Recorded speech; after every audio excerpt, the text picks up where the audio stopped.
n'est peut-être pas l'assurance et le brillant que tu as décrit pour Raoul Génard, qui parlera dans quelques jours du traité transatlantique.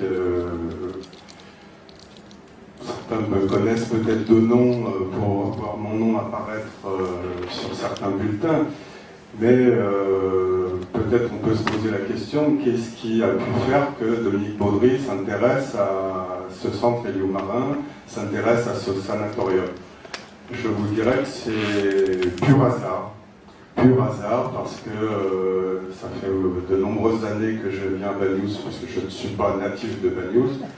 Hein, je ne suis pas, comme diraient certains, un Banyulinque de souche, mais je suis quelqu'un qui vient à Banyuls depuis de fort nombreuses années pour avoir exercé des fonctions dans l'enseignement dans la région parisienne. J'avais une résidence secondaire ici à Banyuls, et un jour, par hasard, quelqu'un était décédé dans ma rue, et puis ses ayants droit, ils ont jeté tout ce qui se trouvait dans la maison qui ne les intéressait pas. Et parmi ces quelques objets qui se trouvaient comme ça dans la rue, eh bien j'ai trouvé des petits fascicules qui dataient de 1888, pour certains, même un petit peu antérieurs pour d'autres, et qui expliquaient justement la genèse, l'histoire de ce sanatorium qui était l'ancêtre du centre héliomarin.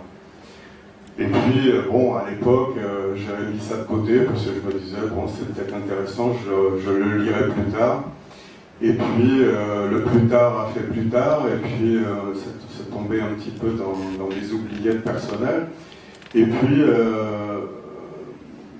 les hasards ont fait que j'ai obtenu d'autres sources de renseignements concernant après le devenir de l'établissement quand il s'est appelé Centre héliomarin. Sa transformation un peu douloureuse de cette étape de sa vie, et puis j'avais une masse de documents qui me paraissaient suffisamment intéressants pour permettre d'en faire quelque chose, de faire... Et puis bon, après j'ai cherché aux archives départementales pour essayer de compléter, boucher les trous, voir un peu ce qu'on pouvait trouver sur l'histoire de cet établissement et ce qui a donné naissance à cet ouvrage qui a été, comme disait Jean, publié au début juillet. Donc ce que je voudrais faire ce soir, c'est un petit peu vous parler de la première partie de la vie de cet établissement, surtout dans essentiellement sa vie et sa naissance en tant que sanatorium pour enfants, sanatorium maritime pour enfants. C'est vrai que beaucoup de Bagnolinques connaissent encore le lieu, ils l'appellent encore le Sana, hein. On va à la plage du Sana, on va au Sana, etc. Quand on dit je vais au centre héliomarin, on ne dit pas ça, on dit on va au Sana. Et donc là, ce que vous voyez ici sur l'écran, c'était la façade de l'établissement tel qu'il a été construit en 1888. Donc je vais essayer de m'attacher à répondre à un certain nombre de questions. Un sanatorium pour enfants, parce que c'était au départ un sanatorium pour enfants. À Banyuls, pourquoi à Banyuls? À quels besoins il répondait à l'époque, en 1888? Quels en ont été les initiateurs? Comment les initiateurs ont fait pour le faire vivre ce projet qu'ils avaient? Comment il a fonctionné dans ses débuts et comment il a évolué, au moins jusque dans cette phase où il a été transformé en centre héliomarin. C'est à ces questions que j'avais tenté de répondre. Alors je vais vous demander un petit peu d'indulgence parce que je ne suis pas un familier des conférences. Notre ami Jean qui présentait tout à l'heure, professeur d'histoire, a présenté ici même un certain nombre de conférences, notamment sur l'obélisque, sur le fer du Canigou, etc. il a une aisance que je n'ai pas. Donc je vais vous demander d'être indulgent. Il y a un certain nombre de choses que je ne connais pas par cœur parce que ce sont des détails que je vais être obligé de lire. Donc je vous demanderai d'être indulgent à mon égard parce que je n'ai pas cette facilité qu'il a. Donc quel besoin? D'abord, il faut qu'un sanatorium, c'est-à-dire un établissement qui doit recevoir des malades atteints de la tuberculose, et des maladies qui lui sont associées. Il y a tout un tas de termes qui ont couru à cette époque: anémie, lymphatisme, rachitisme, scrofule, voilà, des termes qui sont forts et qui ont pu marquer les esprits. Je vous dirai tout à l'heure justement comment ça a pu influer aussi sur la façon dont les magnolingues de l'époque ont pu réagir par rapport à la création de cet établissement. On parlait de mal de pote, de tuberculose osseuse, etc. Bon, toutes ces maladies, ce sont des maladies qui, à la fin du 19e siècle, c'était des maladies infectieuses d'origine bactérienne. Alors, les termes précis, hein, je vous lis un peu ce qu'on disait dans les documents de l'époque. Provoquée par une mycobactérie du complexe tuberculosis correspondant à différents germes et principalement Mycobacterium tuberculosis ou bacille de Koch, transmissible et non immunisante. Généralement, l'individu atteint de tuberculose est pâle, maigre, sans force, il a le regard brillant. Les premiers symptômes sont une catarrhe, une toux, où le bacille passant par les bronches capillaires pénètre dans le tissu pulmonaire. Une fois établi dans le poumon, il entreprend son travail de destruction. Il commence par y former de petits nœuds, tubercules, d'où il tient son nom, tuberculose. Donc c'est un ancien médecin, ancien maire d'Arcachon, qui explique qu'au XIXe siècle, la tuberculose, qui était considéré à l'époque comme le premier fléau social. Le pourcentage de décès par tuberculose était de 270 en moyenne pour 100 000 habitants, soit pour l'ensemble de la France, et par an, 90 000 décès. Vous voyez que 90 000 décès comparé à ce qu'on peut voir, ce qu'on a pu entendre par exemple concernant le sida, par exemple, qui lui ne concernait que environ 3000 personnes par an. C'était une autre proportion et une autre envergure. Ce chiffre de 90 000 décès par an est rétrospectivement effrayant. Donc, ça veut dire qu'on considère que c'était un véritable fléau à cette époque,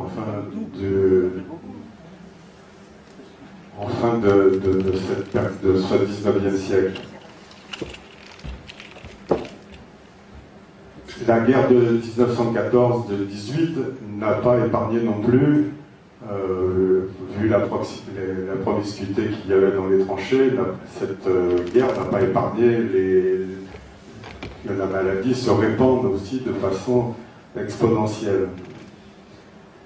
Quelle famille française entre 1850 et 1950 n'a pas eu parmi ses membres un tuberculeux et parmi eux des enfants? Parce qu'on considère que les enfants étaient parmi les premiers touchés. Alors pourquoi ces décès? Parce que la médecine de l'époque n'était pas capable de répondre aux besoins. Il n'y avait pas de médicaments capables de détruire le bacille de Koch, puisque ce bacille n'a été découvert par ce monsieur qu'en 1882. Mais en 1882, il a pu mettre en évidence ce bacille, mais il n'avait pas eu encore les moyens de le combattre. Donc jusqu'au milieu du 19e siècle, circulent toutes formes, les formes les plus incongrues de traitement. Alors, je cite d'ailleurs dans mon ouvrage, soins au lait d'ânesse, au cognac, par adjonction de sel d'or dans la nourriture, voyez que c'était un peu n'importe quoi, et qu'on naviguait vraiment à vue, et qu'il n'y avait aucun traitement médicamenteux qui permettait de combattre cette maladie.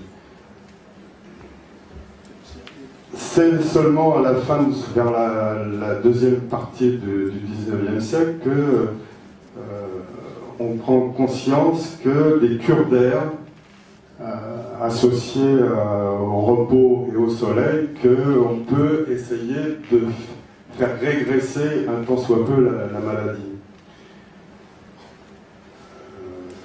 Les premiers, on le sait, dans la mise en œuvre d'un vaccin, ce sont les docteurs Calmette et Guérin, qui mettent au point un vaccin qui à l'origine était pour un besoin purement vétérinaire. C'est quand même curieux de le voir, mais c'était dans ce sens-là que ça a été fait.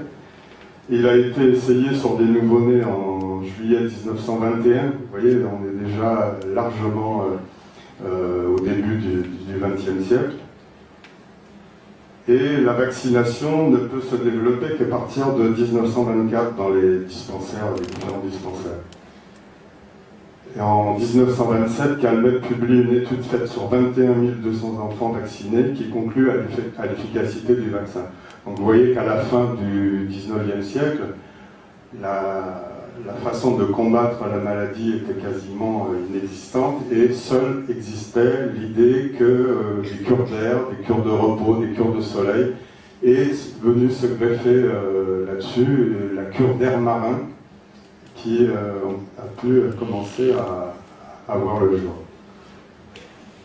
Alors ensuite vient s'ajouter le concept du sanatorium. Le concept du sanatorium, qui en latin veut dire propre à guérir, apparaît dans cette seconde moitié du XIXe siècle comme le seul moyen de contrer la maladie, du moins d'en limiter la propagation. En isolant les malades. Déjà, on avait cette idée que y avait la contagion était due, et le fait d'attraper la maladie était dû au fait de la promiscuité. Déjà, le fait d'isoler les malades venait répondre à cet objectif. Donc, pour éviter la contagion qui menace la société, il faut construire des sanatoriums. Donc les premiers qui ont vu le jour à partir de 1850 ont privilégié la pureté de l'air, le degré d'hygrométrie, les conditions favorables d'ensoleillement, de lumière, et en particulier à la montagne, qu'on considère comme des facteurs essentiels pour la régression de la maladie. Et ça n'a pas été fait de façon simple, parce que le concept de sanatorium qui demande l'isolement des malades s'est fait en réaction par rapport à tous ceux qui pensaient qu'un sanatorium, ça allait copier les asiles d'aliénés. On disait, on met de côté les fous, mais pourquoi on mettrait de côté les malades? Donc, partout où des sanatoriums vont s'installer, il y a au départ une réticence des populations. D'autres personnes, au contraire, y voient des facteurs d'expansion économique, des facteurs d'emploi. Quand on crée un établissement de cette nature dans un lieu où il y a peu d'emplois qui existent, effectivement, ça peut être considéré par certains édiles comme intéressant. Donc, les premiers sanatoriums à voir le jour sont créés en bordure de mer, en particulier pour les enfants. Donc, les premiers à voir le jour sont des sanatoriums maritimes. Les principaux sont le premier qui a été créé, c'est l'hôpital marin de Berck, qui a été fondé en 1861, inauguré en juillet 1869. Ensuite, l'hôpital sanatorium Rothschild, reconnu d'utilité publique dès 1886, le sanatorium d'Arcachon en 1887, celui de Pimbron, en Loire-Atlantique, en 1887. En 1900, il n'y a en France que 6 sanatoriums, puis 13 en 1907, pour une population évaluée à 500 000 tuberculeux. Donc on voit que c'était un nombre très très important de personnes qui étaient atteintes. Donc pour résumer déjà cette première partie, grande mortalité, en particulier chez les enfants, absence de moyens de lutte efficaces contre la maladie, et premier mouvement, première naissance de sanatorium. Alors pour ce qui nous concerne, je vais un peu revenir à Vanus, quels ont été les initiateurs de cet établissement sur Vanus? D'abord des médecins qui se sont posé la question comment essayer d'éradiquer, ou moins d'endiguer cette maladie, et en particulier la mortalité infantile.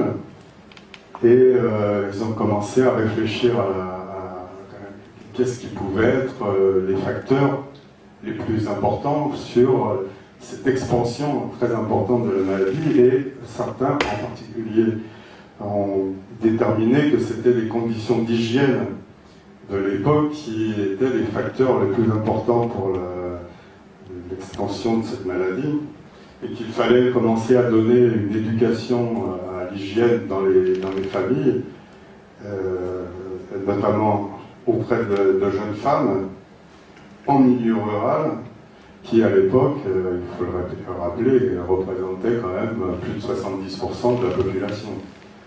En 1880, plus de 70% de la population était une population rurale, des gens qui vivaient dans les fermes, dans des lieux reculés où l'hygiène était, pas le cadet des soucis, mais presque. Donc parmi ces personnes fort intéressées par ça, nous trouvons un médecin qui s'appelle le professeur Armingaud. Vous voyez ici son portrait, qui était né en 1842, qui était un médecin à Bordeaux, qui s'était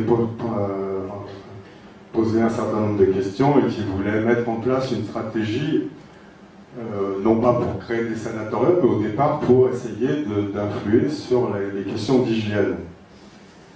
Donc ce médecin de Bordeaux, qui était membre du Conseil supérieur de l'assistance publique et président de la Ligue française contre la tuberculose, préconise une sorte de croisade internationale en faveur de l'enfance malade, et il organise des conférences. Notamment, il en a fait une à Perpignan. Il en a fait une à Perpignan en 1882, et c'est là qu'il rencontre une personne qui va être très importante pour la création de l'établissement. C'est le préfet des Pyrénées-Orientales de l'époque, qui s'appelle Lafargue. Avant qu'il ait l'idée de créer ce sanatorium, il essaye de développer toute une stratégie pour améliorer l'hygiène. Donc il va développer, je vous montrerai ça tout à l'heure, des petits fascicules, ceux dont je vous parlais tout à l'heure, qui va essayer de diffuser largement auprès de la population médicale d'abord, pas directement auprès des gens, parce que ce qu'il disait c'était un peu aride, mais il s'adressait surtout à ses confrères. Donc ça peut se mettre en place parce que ça s'intègre à, je dirais, la sécurité sociale de l'époque, qui sont ce qu'on appelait les sociétés de secours mutuels. Qu'est-ce que c'est que les sociétés de secours mutuels dans cette période du début du 19e siècle jusqu'à jusqu'à 1945, hein, au moment où on a établi la sécurité sociale, les sociétés de secours mutuel désignent des associations de prévoyance qui, en l'échange d'une cotisation, assurent à leurs membres des prestations en cas de maladie, indemnités journalières, remboursements médicaux et pharmaceutiques. C'est vraiment l'ancêtre de la sécurité sociale et qui était destiné uniquement à leurs cotisants. Il ne s'agissait pas d'une formule universelle adressée à l'ensemble de la population. Elles sont apparues dans le contexte de l'interdit associatif posé par la loi Le Chapelier de 1791. Ce sont donc des associations qui un peu dans l'esprit un peu caritatif, qui trouvent pendant la Troisième République un cadre un peu plus juridique, sous l'égide de Louis-Napoléon Bonaparte, qui leur apporte un soutien administratif et financier tout en contrôlant leurs activités. On connaît l'esprit bonapartiste de ce monsieur. Il voulait bien que des associations de cette nature puissent exister, mais il fallait en contrôler les activités. Évidemment, ces sociétés de secours mutuel en 1945 ont été évidemment intégrées par la sécurité sociale. Certaines sont devenues ce qu'on appelle aujourd'hui nos mutuelles.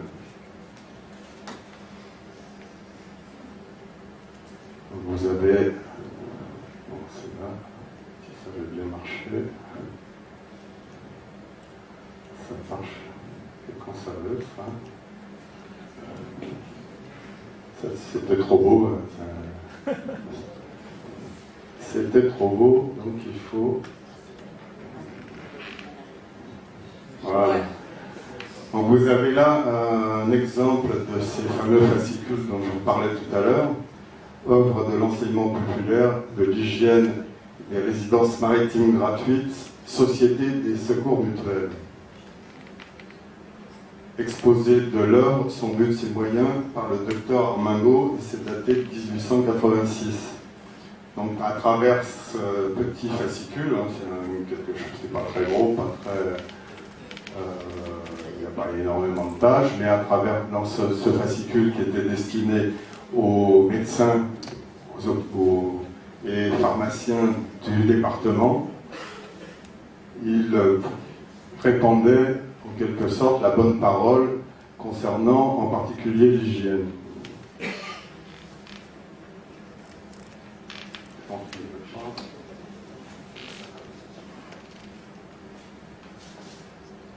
Voilà, donc l'hygiène, vous voyez, œuvre de l'enseignement populaire de l'hygiène, résidence maritime gratuite, etc. Donc ce médecin avait vraiment une volonté de faire connaître ses idées concernant l'hygiène, qui était pour lui le premier moyen pour essayer d'endiguer la maladie. En 1872, il y avait à peu près 6000 sociétés pour 800 000 sociétaires. Dans les Pyrénées-Orientales, par exemple, j'ai retrouvé celle de Bages, fondée en 1850. Apparemment, c'est la première de celles qui ont été. Une à Arles-sur-Tech en 1865. Donc je vous lis le genre de statut que cet établissement pouvait avoir. La société a pour but de populariser les idées et la pratique des secours mutuels, de fournir spécialement à la classe laborieuse des moyens honorables d'assistance en cas de maladie, de rapprocher et d'unir nos concitoyens dans une pensée de charité, de religion et de morale. Vous voyez déjà que vous voyez quels étaient le genre de personnes qui pouvaient se trouver derrière ceux qui créaient ces sociétés de secours mutuels. Après 1905, évidemment, toute relation avec la religion a été interdite par la loi de séparation de l'Église et de l'État. Donc après 1905, la référence à la religion disparaît des statuts. Donc ce professeur Armingaud, je reviens vers lui, en 1886, édite ces petites plaquettes pour résumer les objectifs de son œuvre, de l'enseignement populaire de l'hygiène et des résidences maritimes gratuites pour les enfants. Donc il va plus loin que le seul enseignement de l'hygiène, mais il va déjà s'avancer vers la création de ces établissements, de ces résidences maritimes gratuites pour les enfants débiles et lymphatiques, comme il dit, des sociétés de secours mutuels pour Perpignan et les Pyrénées-Orientales. Donc déjà, il a mis le doigt sur les Pyrénées-Orientales. Sa rencontre avec le préfet en 1882, je vous l'ai dit tout à l'heure au cours d'une conférence, lui a permis de rencontrer cet homme qui a pris conscience de l'importance de cela et qui va apporter le concours des services de l'État pour la création de l'établissement. Donc il ne peut pas m'obéir. Donc dans ces plaquettes, un homme pratique, il avait déjà pris conscience que la publicité était quelque chose d'intéressant et il utilise, pour que ces plaquettes ne lui coûtent rien, il utilise des réclames pour un certain nombre de marques. Et on voit tout en bas les papiers Job à cigarettes. Et on verra tout à l'heure que les papiers Job ont contribué, par l'intermédiaire de leurs propriétaires, à la création de l'établissement. Donc il fait parvenir aux 8500 membres titulaires et honoraires des sociétés de secours mutuels de Perpignan et à d'autres personnes dans le département des exemplaires de ces instructions pour essayer de développer auprès de la population, par l'intermédiaire des médecins, cette idée d'hygiène, d'amélioration de l'hygiène. Et il a l'idée de créer au bord de la mer, puisqu'il a pris conscience que l'effet de la mer, du soleil, pouvait avoir un effet bénéfique sur les enfants. Il a l'idée qu'il faut créer quelque chose sur le bord de la Méditerranée. Comme il a rencontré ce préfet des Pyrénées-Orientales, l'idée lui vient que, pourquoi pas, Bagnols-sur-Mer. Il s'est promené, il avait d'autres connaissances. Dans certains livres que j'ai trouvés, il connaissait un certain docteur Martinet qui lui a fait visiter les lieux qui lui plaisent et sur lesquels il pense qu'on peut raisonnablement construire un établissement.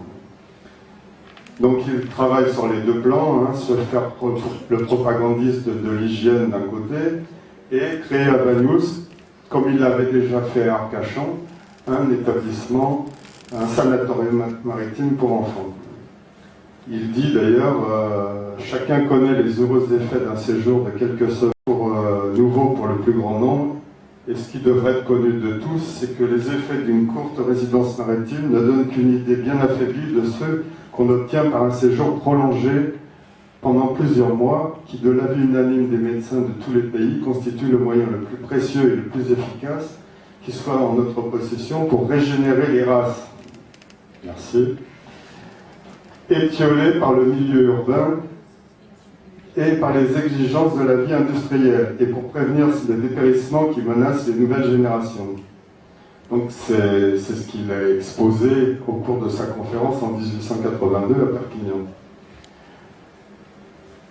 Donc là, il a présenté ça devant le conseil départemental d'hygiène, parce que ça existait déjà encore à l'époque, en 1882, et c'est là qu'il rencontre le fameux préfet Georges Lafargue, qui était préfet des Pyrénées-Orientales de mai 86 à mars 89, donc exactement la période qui nous intéresse, qui lui est immédiatement séduit par le projet et qui se dit qu'il faut absolument doter son département d'un tel établissement. Et donc il va prendre une part très importante dans la réalisation. Donc le préfet dit, je vous dis aussi quelques mots sur ce qu'il en pense. Au mois d'octobre 1886, nous entreprîmes ensemble à cet effet un voyage d'exploration sur les côtes de la Méditerranée, Je lui montrai Banyuls. Il fut, bien que venant de Cannes, Nice et Menton, émerveillé, comme je l'avais été moi-même, de sa situation, de son climat exceptionnel, du pittoresque de ses plages entre mer et montagne. Quelle montagne et quelle mer! Nous conçûmes ensemble, le docteur Amingo et moi, l'idée d'établir à Banyuls un sanatorium maritime. Alors il est un temps question d'établir à Banyuls simplement un établissement provisoire dans une maison qui aurait été louée à cet effet. Et l'ambition de créer un établissement de plus grande capacité est plus forte, et donc il va se mettre en situation de pouvoir réaliser cet objectif.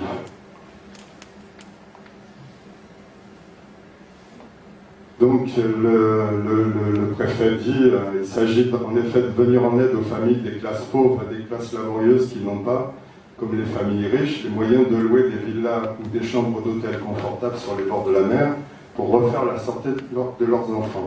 Tout le monde a compris qu'il y avait là une œuvre d'humanité, de solidarité et de prévoyance, de prévoyante bienfaisance d'une grande portée sociale à accomplir. Donc le nom de Banyuls apparaît pour la première fois, qui semble fait tout exprès pour l'établissement de ce sanatorium. Et il pense, il va plus loin, il a déjà dans la tête que le fait d'établir un sanatorium à Banyuls serait un moyen pour y faire compléter par des villas, des hôtels, un afflux de population et un afflux de sorte de tourisme médical. Il dit, du relevé que j'ai fait dresser avec beaucoup de soin, il ressort en effet que de tous les cantons des Pyrénées-Orientales, celui d'Argelès, qui est le plus maritime, est également celui où les cas d'exemption du service militaire pour faiblesse de constitution sont les plus rares. Les Bagnolins avaient une constitution robuste, il faut croire. Et cela malgré les conditions défectueuses dans lesquelles ont lieu trop souvent les naissances parmi les populations du littoral. Donc il insiste sur le profit que Banyuls et au-delà le département peuvent retirer d'une telle implantation, une sorte de retour sur investissement. Et il importe de remarquer que Banyuls et les autres localités du canton d'Argelès ne seront pas les seuls à profiter des avantages liés à l'établissement d'un sanatorium maritime et du mouvement d'afflux des étrangers que la vaste publicité qui en résultera ne peut manquer de déterminer vers ces plages hospitalières. De Banyuls, en effet, les baigneurs rayonneront non seulement sur les localités environnantes, mais sur toutes les villes et toutes les stations thermales de la contrée, apportant aux populations par eux visitées, dans la montagne comme dans la plaine, un sensible accroissement du bien-être et de prospérité. Voilà un homme qui, déjà à la fin du XIXe siècle, avait une vue quand même assez large sur à la fois les besoins sanitaires et à la fois les besoins économiques de sa région. Donc le Conseil général des Pyrénées-Orientales, dans sa séance du 23 avril 1887, à l'unanimité, il avait quand même emporté l'adhésion de l'ensemble de son conseil, décide qu'il sera établi un sanatorium maritime départemental à Banyuls. Et il vote un emprunt de 200 000 francs de l'époque à contracter pour le faire réaliser. Pendant ce temps-là, le maire de Banyuls, qui à l'époque s'appelait Fortuné Forgas, ce monsieur fait réunir son conseil municipal, et le conseil municipal de Banyuls annonce le maire annonce qu'il est autorisé à déclarer que la commune est disposée à s'imposer de grands sacrifices en votant aux besoins des centimes extraordinaires, et qu'elle porterait sa part contributive à la somme de 20 000 francs. Donc ça ne peut pas être 10% du coût présumé de l'opération, et ça représente à peu près les fonds dont le projet a besoin pour l'acquisition des terrains. Voter des centimes additionnels pour la commune de Banyuls à l'époque, qu'est-ce comment était le Banyuls à l'époque, en 1888. Hein, c'était un gros village qui vivait de la pêche et de la vigne. Il y avait à peu près, d'après ce que j'ai pu voir, à peu près 900 hectares pour 400 exploitants en 1860. Donc c'était vraiment une population qui vivait beaucoup de la vigne. La route, celle qu'on connaît aujourd'hui, qui vient de Perpignan, n'existe que depuis 1868. Donc il y avait peut-être des chemins muletiers, il y avait peut-être tout un... Mais la route départementale avec des moyens faciles d'accès, c'était pas si vieux que ça, 1868. Le train en 1875. Il est arrivé à Port-Vendre un peu plus tôt, en 1867.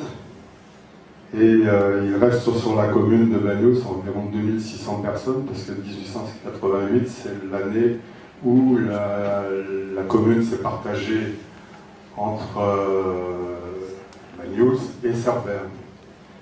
Cerbère avait vu sa population s'accroître avec l'arrivée du train, les besoins, les douanes, les transbordements, etc., avaient fait que la commune de Cerbère s'était largement développée et avait souhaité son autonomie.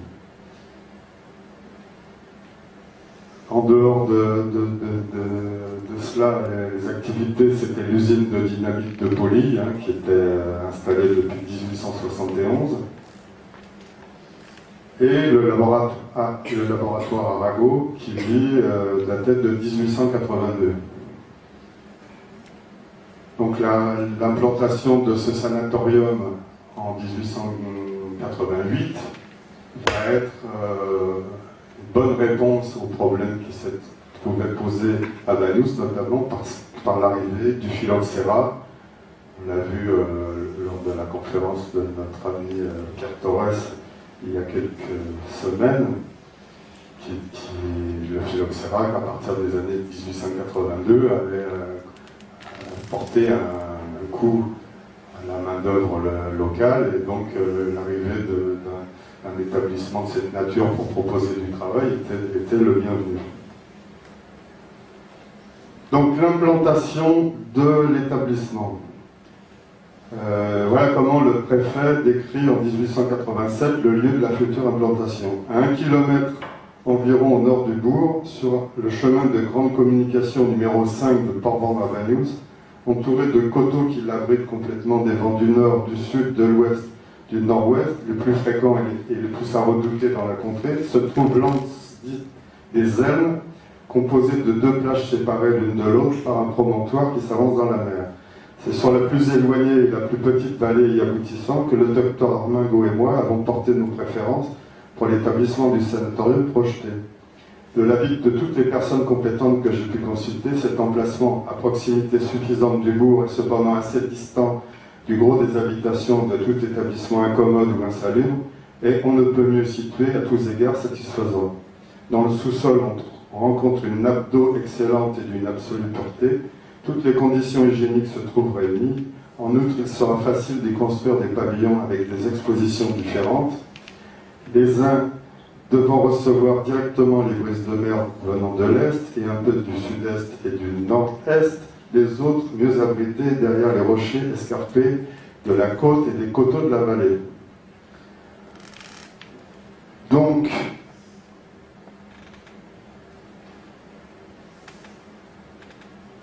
c'est, comme je disais tout à l'heure, le fait d'établir cet établissement à Banyuls, c'est pas forcément bien vu à l'époque par les habitants qui redoutent, les habitants de Banyuls à l'époque redoutaient la maladie, ils redoutaient la contagion. Ils n'étaient pas tous fortement réjouis par cette nouvelle implantation. Et ils auraient préféré que ça se passe ailleurs. Hein. Il faut dire les choses telles qu'elles sont. Ceci dit, les promoteurs se sont montrés pugnaces et ils ont insisté Et ils ont finalement eu raison, parce que le fait que le phylloxéra atteigne beaucoup de main-d'œuvre a fait que Magnolinck, ils se sont quand même inscrits dans la construction du bâtiment. Donc le terrain, il est acheté par le Conseil général aux propriétaires parce qu'ils considèrent que ces terrains ont peu de valeur, donc ils font un peu de pression sur les propriétaires pour qu'ils leur cèdent leur terrain.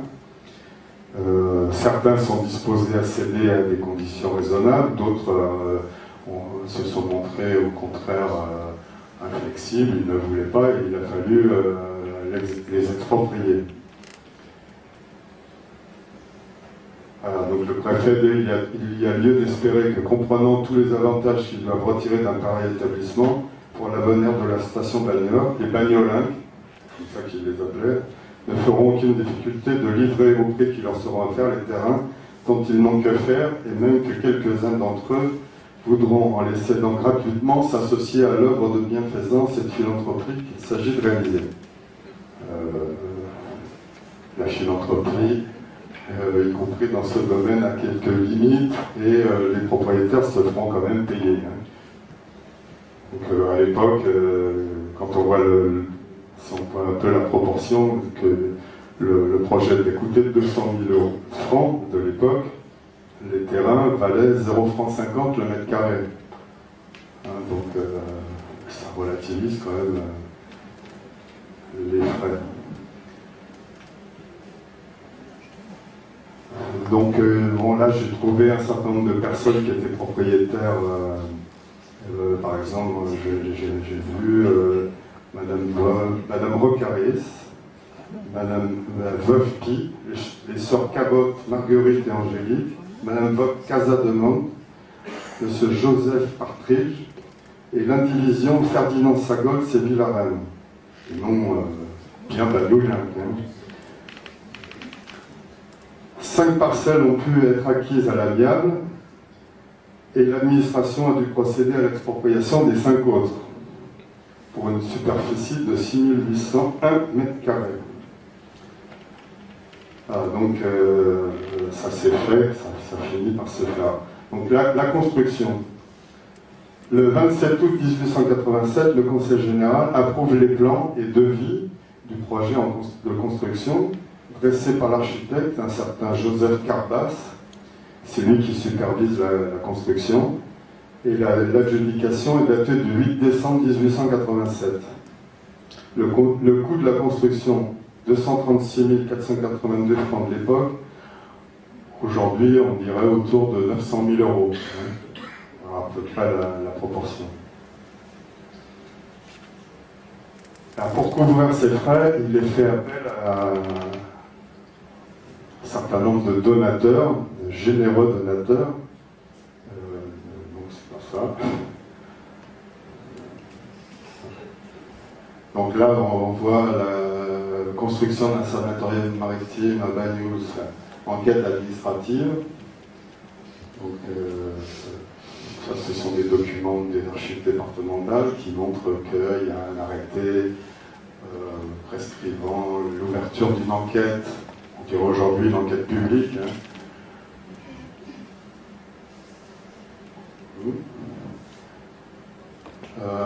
Toujours document du Conseil général, rapport du préfet Georges Lafargue, rapport de M. Édouard Villard, qui était à l'époque le président du Conseil général de l'époque, imprimerie de l'Indépendant, ça existait déjà. Ça, c'est daté de 1887. Donc ça, c'est la phase, disons, préparatoire à la construction, à enquête publique, acquisition des terrains, décision de voter un budget, ensuite l'attribution des différents lots, etc. Donc il y a toute une phase, évidemment, avant la construction. Donc je parlais tout à l'heure des fameux donateurs. Donc vous avez là la liste des principaux donateurs des gens qui ont bien voulu apporter leur contribution. Au premier rang, on voit Bardou-Job Pierre de Perpignan, 45 000 francs de l'époque, quand même, sur les 200 000, c'était quand même une contribution très élevée. Ce fameux Bardou-Job, hein, c'est celui des papiers à cigarettes dont on parlait tout à l'heure. Vous avez Simon Violet de Thuir, lui c'est les parties-sols, hein, les caves bière, cave bière, quand même, 18 000 francs de l'époque, donc c'était un bon donateur. La Société Générale de la Dynamite à Poly, 5840, dont son directeur Nobel, sous-directeur Nobel, le directeur Barbe, Georges Lafargue, qui était, puisqu'il n'a pas été préfet tout le temps, il est là nommé ancien préfet. Ensuite, on voit un certain Jean-Pi de Perpignan, le docteur Armingo, qui a apporté sa contribution, le Cercle des ponts et chaussées de Perpignan, comité central de l'hygiène, et puis d'autres personnages moins fortunés, on va dire, qui ont permis d'apporter leur contribution pour que cet établissement puisse voir le jour. Alors vous avez problème de pile.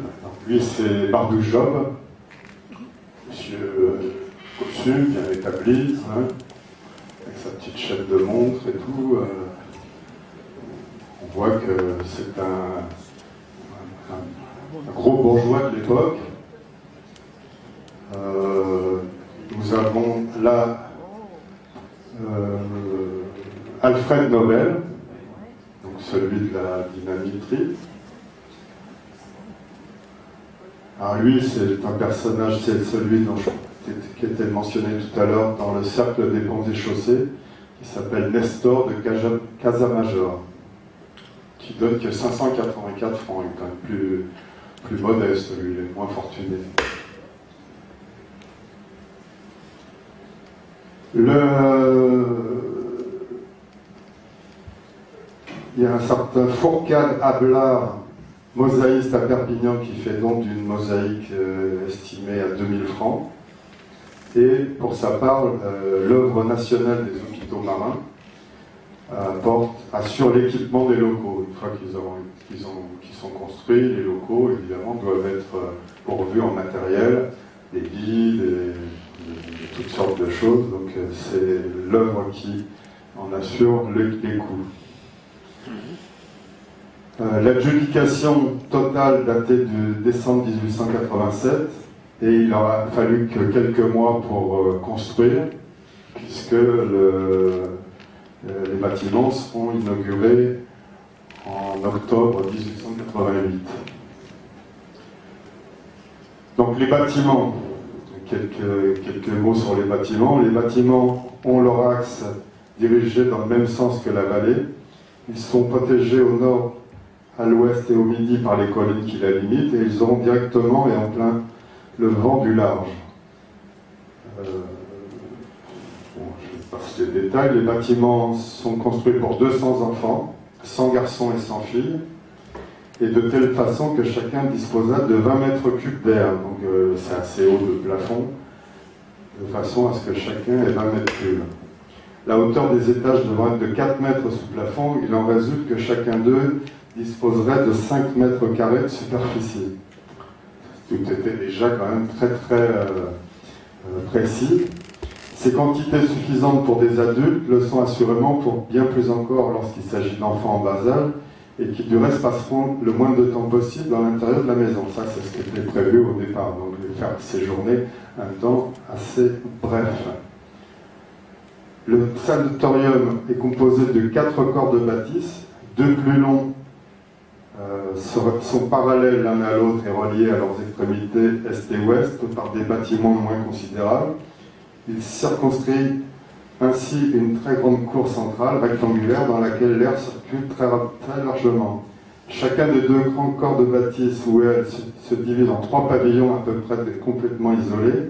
Leur hauteur sera celle d'un rez-de-chaussée surmonté d'un premier étage. Les classes prévues qu'il y ait des classes, puisqu'on va accueillir des enfants, donc c'est bien qu'il y ait des classes.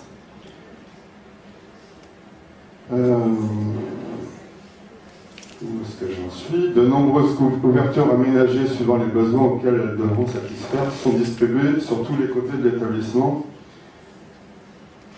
Il sera situé au milieu d'un espace libre d'une superficie de 7 hectares environ. Donc le bâtiment est construit sur environ 7 hectares de bâtiment.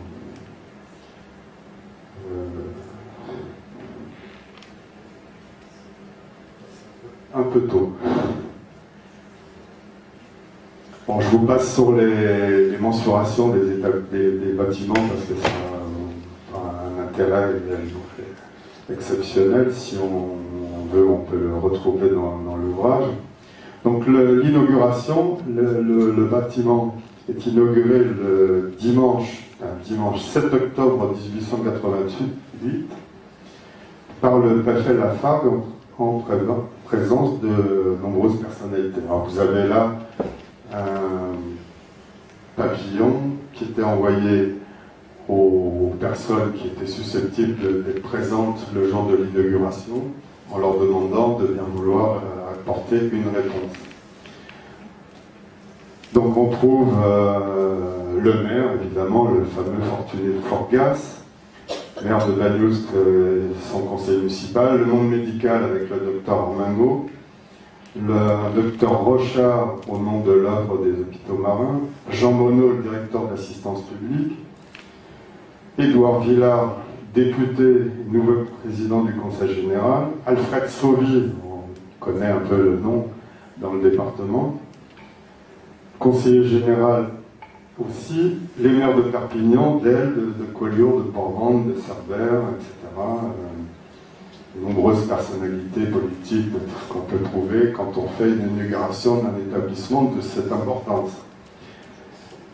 Et bien entendu, les fameux donateurs étaient évidemment présents. En particulier les frères Bardou-Job, ce sont deux, Pierre et Justin. Il y a même un train spécial qui a été affrété pour venir de Perpignan. Et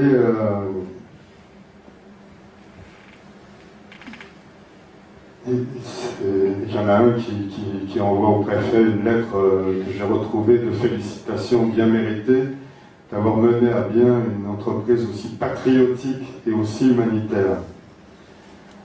Un autre le félicite pour avoir su surmonter tous les obstacles et avoir doté le département d'une institution si philanthropique qui aidera à faire connaître Banyuls et à dédommager cette vaillante population du mal que lui a fait le phylloxéra. Encore. La fanfare de l'usine de Poly est là, est mobilisée, et après, à la fête,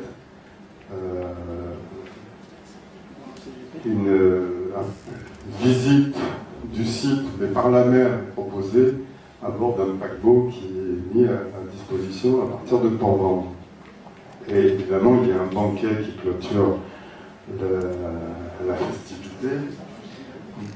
Ça, c'est le discours qui a été fait par Georges Lafargue, le préfet, le discours d'Édouard Villard, le président du Conseil général de l'époque, discours d'Henri Monod, qui est le président de l'assistance publique en France. Donc, on voit que c'était un établissement d'intérêt national, hein. C'était pas simplement quelque chose qui devait intéresser uniquement la population locale, puisque les patients devaient venir de toute la France. Là, c'était pas très visible, mais vous avez le brouillon du menu du banquet. Ça, c'est le brouillon. Hein. Tout à l'heure, je vous montrerai le menu tel qu'il est fait. Bon, on peut voir quelque chose d'assez intéressant en reliant ça à une conférence qui a été faite dans cette salle il y a quelques mois. On voit que, par exemple, les mets n'ont rien de local. Hein. Les vins non plus, à part le Banyuls vieux pour le dessert. Sinon, on prend du Grave, on prend du Saint-Estèphe, du Beaujolais, du Champagne. On a droit au Banyuls uniquement que pour le dessert. Donc la conférence c'était les saveurs catalanes sont-elles menacées? Bah, déjà en 1888, on peut dire qu'elles l'étaient gravement. Donc voilà le menu tel qu'il a été distribué aux différents participants. Et on voit déjà qu'il y avait un dessin qui représentait le bâtiment, ce bâtiment d'accueil, et les deux ailes dont je parlais tout à l'heure reliées. Et au centre, derrière ça, il y a une cour intérieure pour la promenade des enfants. Il y avait, juste devant la plage, il y avait un mur avec une belle grille pour fermer l'ensemble. Donc, 7 octobre 1888 pour l'inauguration. Donc, c'est l'œuvre des hôpitaux marins, ça s'appelait comme ça à l'époque, qui a été désignée pour assurer la gestion de l'établissement. Elle est reconnue d'utilité publique en 1890. Et l'œuvre des hôpitaux marins est autorisée par décret du président de la République en date du 9 juillet 1904 à changer son nom contre celui d'œuvre des sanatoriums maritimes pour enfants. Donc on arrive là dans la période de routine, de fonctionnement habituel de cet établissement qui va durer. Alors ces premières années, donc les premières années, le sanatorium est confié à l'œuvre nationale des hôpitaux marins, qui va donc après changer son nom. Elle en acquiert la libre disposition et en assure la gestion. Comme ils disent eux-mêmes, c'est pour l'œuvre nationale comme pour le département une affaire excellente, en même temps qu'une bonne œuvre. Une affaire excellente parce que ça permet à l'œuvre de vivre confortablement. Donc les premières années, le sanatorium a une capacité de 200 lits et compte environ 60 employés. Il y a des enfants des deux sexes, admis de 4 à 14 ans, avec des quartiers séparés pour les garçons et les filles. Selon un prospectus de 1888 de l'œuvre, qui indique les conditions d'admission et d'entretien des enfants admis au sanatorium, le prix de journée est d'1,60 franc, soit 584 francs par an. Ça revient à ce qu'on voyait tout à l'heure sur la liste des donateurs, où certains avaient donné 584 francs. C'était un engagement qu'ils avaient pris de faire admettre des enfants et d'en payer la journée pour au moins un an. Puis ils s'étaient engagés à renouveler ça autant de fois que nécessaire. Linge, vêtements, nourriture, médicaments compris. Ce tarif s'applique aux enfants secourus par les départements, les municipalités, les bureaux de bienfaisance, les hospices, les hôpitaux, les sociétés charitables, les bienfaiteurs particuliers. Il est 2,25 francs pour les pensionnaires appartenant à des familles aisées. Donc il y avait quand même au départ une volonté de générosité. Et d'ailleurs, ces pensionnaires appartenant à des familles aisées avaient des pavillons spéciaux qui leur étaient réservés. Ils n'étaient pas mélangés avec le commun.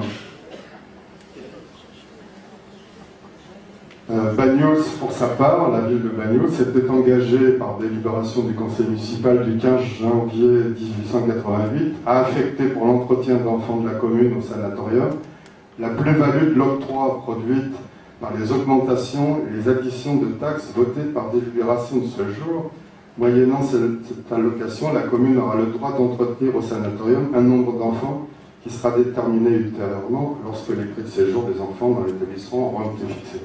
C'est-à-dire que la commune, à la fois s'engageait à donner une part pour l'entretien d'enfants, mais c'était quelque chose qui devait être voté régulièrement par le conseil municipal de l'époque. Et par quel moyen? Par les taxes d'octroi.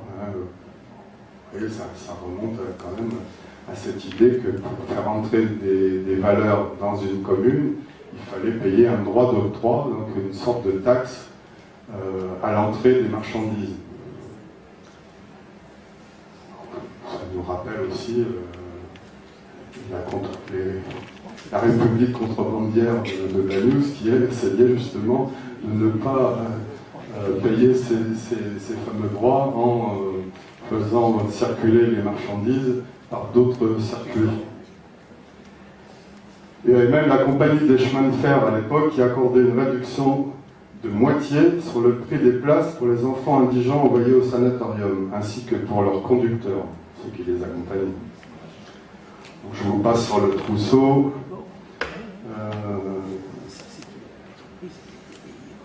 Donc le traitement privilégié pour ces enfants est bien entendu l'hydrothérapie par bain de mer durant l'été, les bains d'eau douce tous les 15 jours l'hiver, tous les 15 jours déjà, c'est assez savoureux, appuyé par un traitement pharmaceutique à base d'huile de foie de morue, de vin de quinquina et de sirop. On voit que vraiment on était dans une époque où on pataugeait un peu dans la phase médicamenteuse. Alors,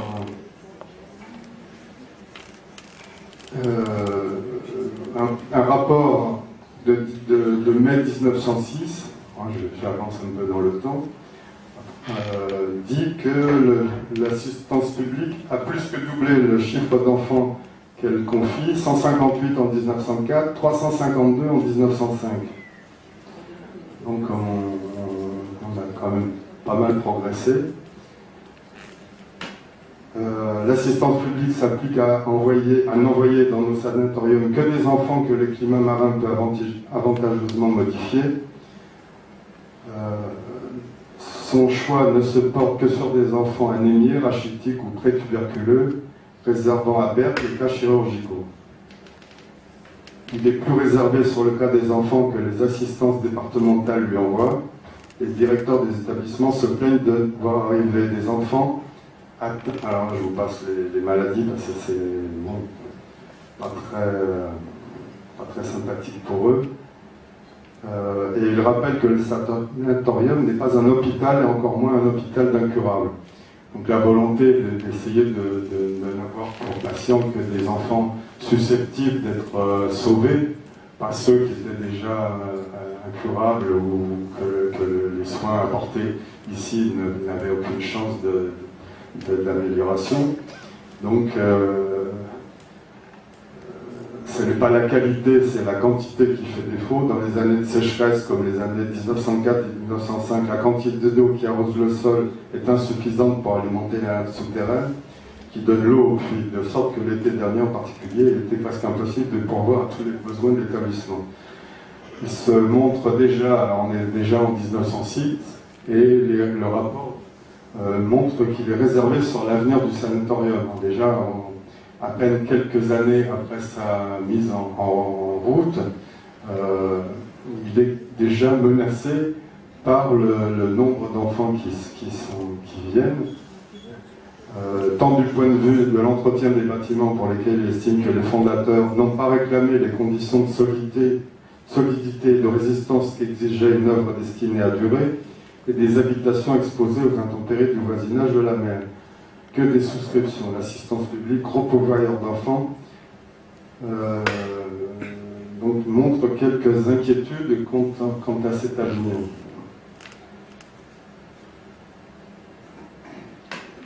Alors ensuite, bon, je vous passe pendant toutes ces années y compris pendant la guerre de 14, parce que l'établissement étant situé très loin du front n'a pas eu à souffrir de problèmes d'envoi d'enfants. Au contraire, après la guerre, je vous disais tout à l'heure que la guerre de 14, au contraire, a été un pourvoyeur, avait renforcé la maladie.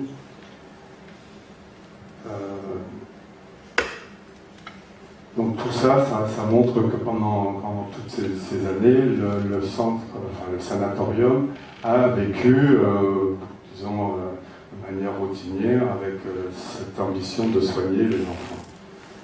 Tout ça sous l'œil du... Alors vous voyez le bâtiment là, on voit le pavillon d'administration, les différents bâtiments alignés avec la cour intérieure.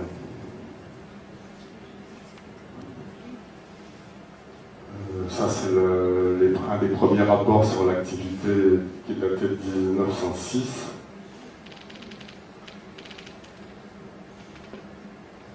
Le décret de reconnaissance d'utilité publique, le changement de nom de l'œuvre. Ça, c'est le comité des dames. Donc, il y avait un comité des dames qui supervisait l'activité du sanatorium, dont la présidente était Madame Félix Faure, pendant que son mari se livrait aux activités qu'on lui connaît. Je passe sur les détails. Madame Félix Faure présidait un comité des dames sur l'activité du centre.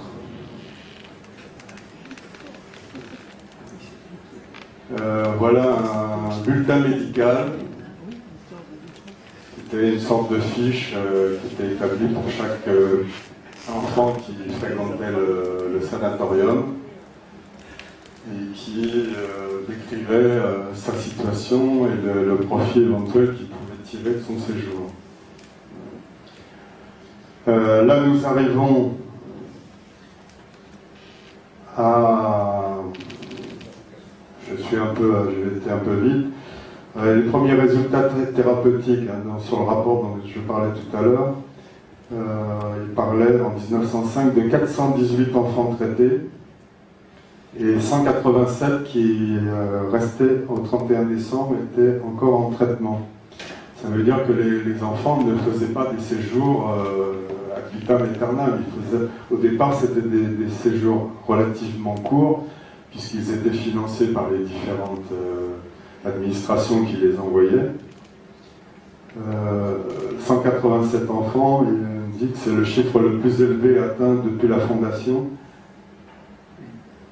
grâce au nombre élevé d'enfants confiés au sanatorium par l'assistance publique. 64 474 journées enregistrées cette année 1905. La proportion de guérison complète établie sur les 231 malades sortis en 1905 est de 41,12%. Donc ils avaient quand même quelques raisons, même si ce n'était pas le Pérou, ils avaient quand même quelques raisons de penser que ces jours-là étaient bénéfiques pour les enfants. La proportion d'amélioration de 45%, donc ça fait en tout 86% d'enfants qui ont profité totalement ou partiellement du traitement marin.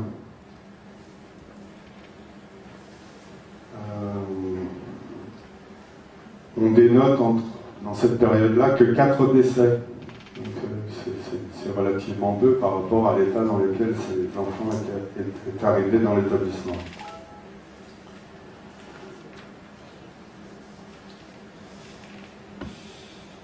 Donc l'établissement, au départ, a dit sur cette lancée, considère que la cure est parfois longue, mais bénéfique. Les premières évolutions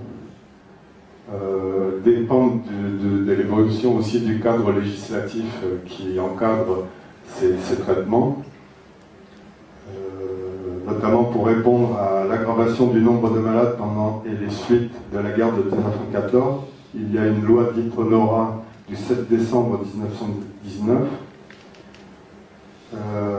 Le sanatorium est défini comme un établissement spécialisé réservé au traitement des malades tuberculeux, curables ou tout au moins susceptibles de bénéficier d'une cure sanatoriale. Et la loi en question fixe les conditions d'entretien des malades dans ces établissements. Elle est complétée par différents décrets, notamment celui de 1920 qui porte sur les questions de conception architecturale et technique, sur l'équipement médical et l'organisation du personnel.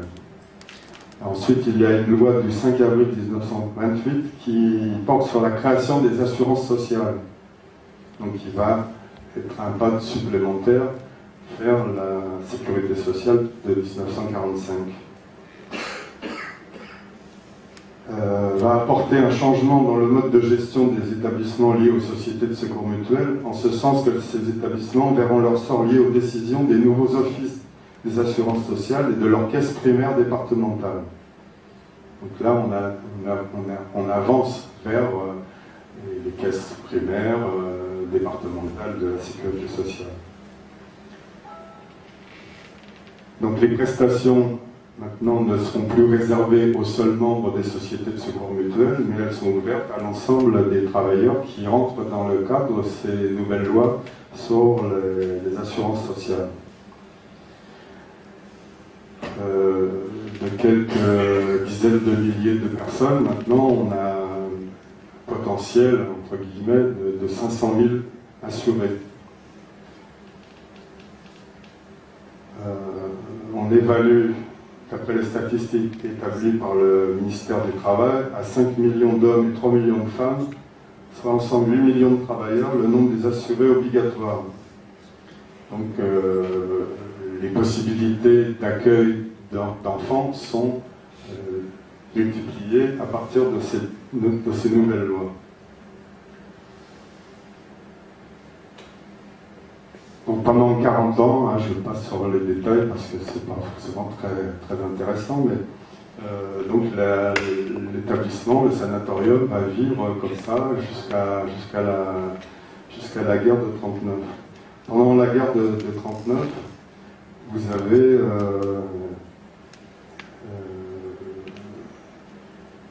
les sociétés de secours mutuels sont suspendues.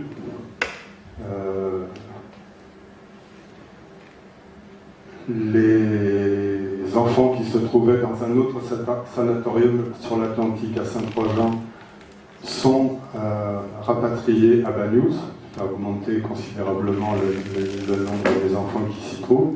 Et en 1942, au moment où les Allemands envahissent la zone dite libre, ils vont arriver très vite sur le littoral méditerranéen et ils vont procéder à l'évacuation de toute la zone côtière. Donc là, on a un document où on voit que, ici, dans la colonne A, sont compris 370 enfants du sanatorium de Banyuls évacués en 1943 sur Amélie-les-Bains. Donc l'établissement est complètement vidé en 1943 de ses occupants, et envoyé ailleurs.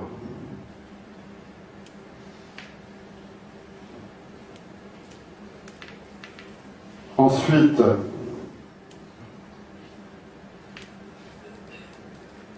on considère que, donc je disais pendant la guerre, hein, il n'y a pas que les enfants du sanatorium qui ont été évacués de la zone côtière, il y a toute une population de Banyuls qui est également évacuée, ce qu'ils appelaient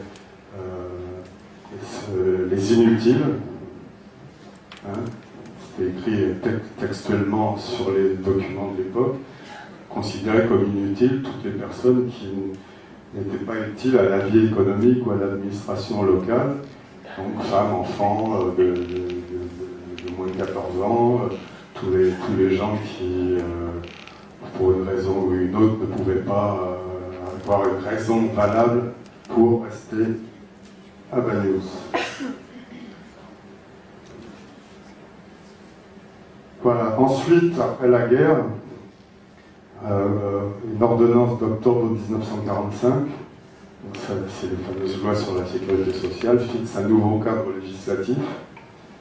L'hôpital, par ses nouvelles missions et sa localisation urbaine et avec l'utilisation progressive de la chimiothérapie, la concurrence dès la fin de la Deuxième Guerre mondiale supprime un peu la vocation du sanatorium, d'autant que les progrès de la médecine tendent à montrer qu'on est venu à bout de la tuberculose. Donc il faut progressivement réorienter l'activité de l'établissement vers l'accueil de nouvelles catégories d'enfants du premier et deuxième âge, atteints de diverses autres affections. Donc ça commence en 1945 par une pouponnière et un foyer pour les jeunes employés célibataires, qui s'ajoutent aux installations existantes. En janvier 1947, l'établissement est classé préventorium, donc il perd sa qualité de sanatorium pour devenir un préventorium. Il est autorisé à recevoir 300 enfants d'âge d'au moins 3 ans. Et puis après, d'autres modifications successives viennent encore changer la nature. Une autorisation de 48 lits pour enfants de 20 mois à 3 ans le 20 mai 48, 60 lits de pouponnières en avril 51, encore de pouponnières le 19 octobre 53, 80 lits de pouponnières le 9 octobre 54, donc là la modification prend davantage de corps, et on assiste dans le même temps, la capacité jusqu'en 1959 est portée à 302 lits. De 200 progressivement, là dans la dernière période on est passé à 302 lits. En même temps c'est accompagné par plusieurs modifications architecturales. Pavillon Barthez restructuré, inauguré en novembre 1955. Pose de la première pierre du pavillon Roger. 3 novembre 1957, inauguration du pavillon Roger. Mai 59, pavillon Chauffard, remis à neuf. Novembre 67, un nouveau service, dit service laine, surélevant le pavillon Bardougeul, voit le jour, et le secteur d'isolement s'agrandit. Des galeries extérieures sont créées. On assiste là à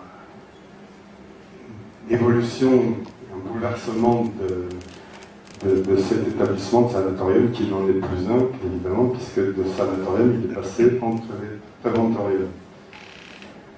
Donc progressivement, après 1960, jusque dans les années 80 où il va devenir un centre héliomarin, l'œuvre demande et obtient un relèvement de la limite d'âge des enfants recueillis et de nouveaux agréments qui permettent d'adapter l'établissement au traitement autre que la tuberculose. Et dans sa dernière phase, avant de devenir ce qu'on appelle aujourd'hui le centre héliomarin, il s'est appelé Centre héliomarin de protection infantile. Voilà, donc là je vais vous montrer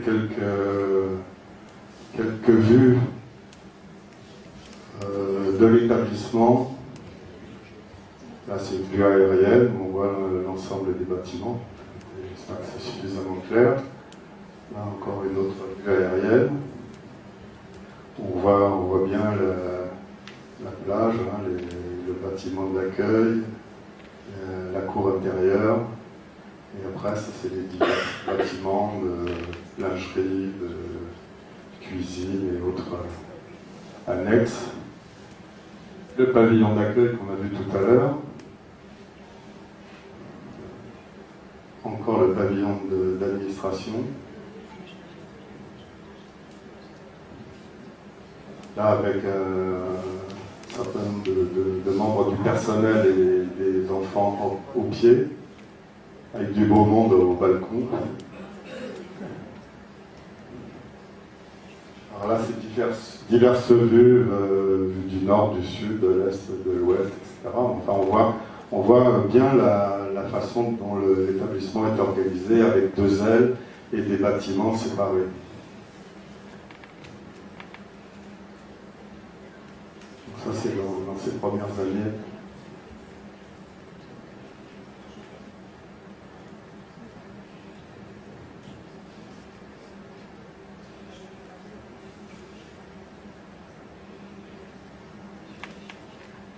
La cour intérieure,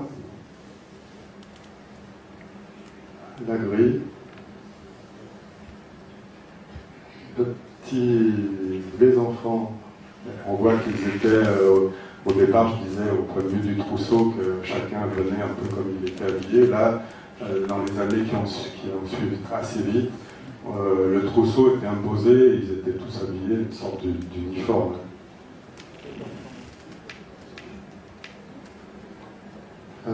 Le réfectoire, côté filles,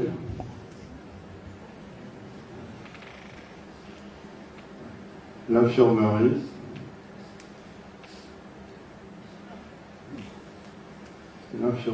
à l'intérieur, un petit rassemblement devant le bâtiment d'administration,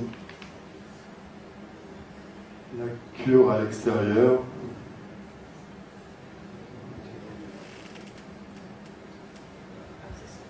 la plage,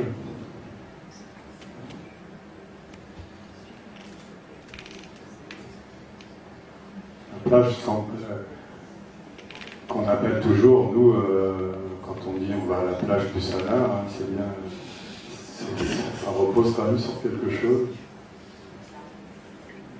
Et alors là, on est passé à la dernière période dont je parlais tout à l'heure, hein, et le pavillon est surélevé, et on voit la rangée des berceaux, là on la vaut mieux, centre héliomarin de protection infantile, marqué avec toutes ces rangées où on exposait les enfants au soleil pour profiter des bienfaits des rayons. Et voilà le bâtiment d'aujourd'hui. Donc j'arrêterai mon propos là parce que sa transformation en centre héliomarin peut-être est davantage connue par des gens de notre génération, avec les remous que ça a pu constituer. Ceux qui s'y intéressent retrouveront dans l'ouvrage toutes ces péripéties. L'avenir, évidemment, n'est pas encore totalement écrit. Sa reconversion prochaine, parce que ça sera une énième reconversion, est peut-être déjà inscrite dans les agendas de certains de nos ministres, mais comme on dit, rien ne nous dit que ce qui est programmé pourra se réaliser. En gros, c'est ça je le tiens du maire lui-même, puisque j'ai été reçu, puisque je lui ai offert mon livre. Donc il m'a reçu et il m'a expliqué un peu l'avenir, grosso modo, de l'établissement, qui a vocation à être rasé dans ses bâtiments existants, et qu'il ne subsisterait que la partie consacrée aux maisons d'accueil spécialisées, qui accueillent des handicapés, et une autre activité, ça serait d'y mettre les 2 maisons de retraite de Magnouz, dont une est en terrain inondable, et qui fait déjà depuis longtemps l'objet de menaces de fermeture parce qu'il n'est pas aux normes, et l'autre se trouverait peut-être un peu à l'étroit. Donc l'idée, ça serait d'y mettre les 2 maisons de retraite et une maison d'accueil spécialisée, rénovée, voire agrandie. Voilà ce que je peux dire sur le futur, mais ce n'est pas inscrit dans mon ouvrage parce que je me suis arrêté en 2013 prudemment.